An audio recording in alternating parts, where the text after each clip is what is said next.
guys, Rob here with Flea Market Flipper to bring you the find of the week. That's right, you can see I'm in the trailer. We are on a road trip right now. The goal of this road trip is to be able to pay for our road trip with flips that we find in small towns.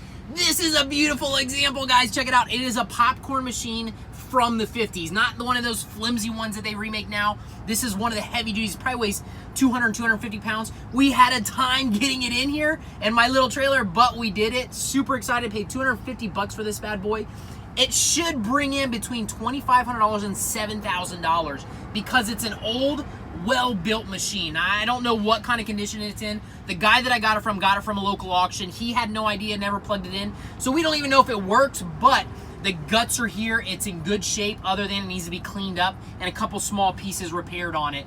So we're going to do our best to get this bad boy up and going, bring it back to life, and actually get it sold. That is the goal. So we are, like I said, we're on a road trip right now. We love going on road trips, finding items in small towns that we're able to bring back, sell, and pay for our road trip. That is the goal when we do a road trip. So super excited about that. All right, you guys stay tuned to see the progress. Have a great day. See ya!